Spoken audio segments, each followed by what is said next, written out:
All right, so for lower back health, sometimes we're gonna need to do a little bit of a back extension. Now, extension is most often when we're opening the front of the body and closing the back side of the body, which is the opposite of flexion. So in this case, we're gonna be extending the top half of the spine in order to open areas that we're not often opening. So Cobra is where we have our weight on our forearms. The hands can be in any position that is comfortable. Having a mat or a pillow here is helpful, so we don't put too much pressure on the bony part of the elbows here. So the idea here is to try to lengthen this area, the front of the body that is directly opposite to your cranky lower back. So you can start down flat, taking a couple deep breaths. And then prop yourself up into your Cobra and really think of kind of pulling your chest forward, kind of grip your surface here and kind of act like you're pulling a little bit without actually moving your hands. So we're just gonna pull a little bit and lift the chest, and hopefully we feel a bit of a stretch here. If you want to take it a little bit further, if you're okay putting weight on your hands, you can walk your hands underneath your shoulders and you can push a little higher. Now, if this is causing any pain to the low back, please come back down. But it will give you a nice stretch, again, on the front side of your cranky lower back. Sometimes we need to work both sides of the body to relieve pain. All right, so we're gonna use child's pose, which comes from yoga, to help alleviate lower back tension. So child's pose is where we are seated on our lower legs. If you have some flexibility issues with your ankles here, you can kind of hang them off the side of a pillow if you have that handy. Otherwise, we're gonna start from this position and we're just gonna reach forward and really stretch yourself forward as you lean yourself down to the floor or down to your mat. You can place your head on the floor if you can reach. If you cannot reach, I would put a pillow on your abdomen and let that give you something to rest against. If you can't come all the way down onto your thighs, once you're here, try to take a few slow, deep breaths. This will be a big stretch for your lower back. I'm gonna turn to the side here so you can see a little bit more that the lower back is really opening up here.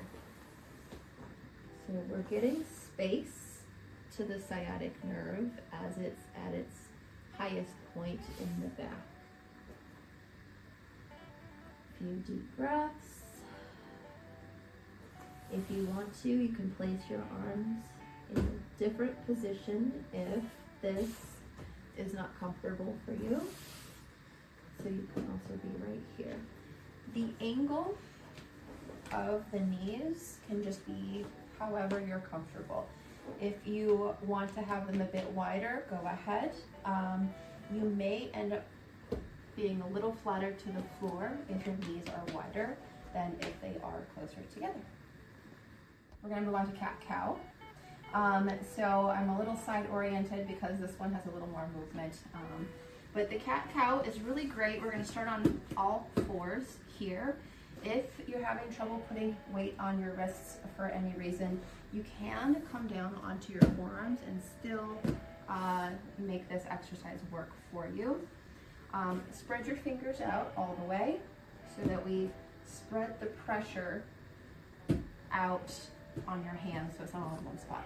So then the cat portion is we're gonna arch our back up like a happy cat and really stretch. You're gonna really pull your belly button up.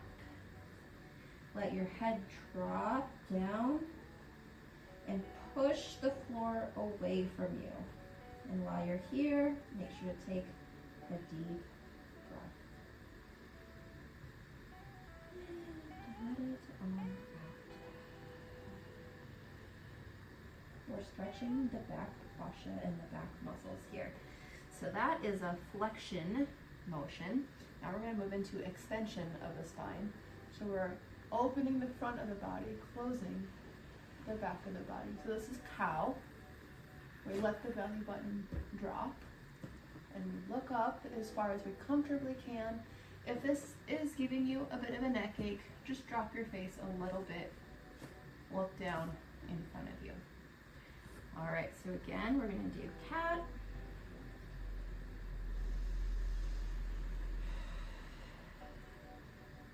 And we're going to move into cow. You can feel free to move here. And come back into neutral. Give your wrists a little bit of a break. For the lower back, doing a twist is really helpful. So we're twisting the spine, and at the same time, we'll be kind of stretching the hips a little bit too. So I'm going to start seated. So I'm going from kind of a cross leg position, but I'm taking one leg out of the cross, and I'm going to put it on the other side of this knee. So from here, I'm going to use the arm from the lowest leg to kind of give myself a little bit of a brace here.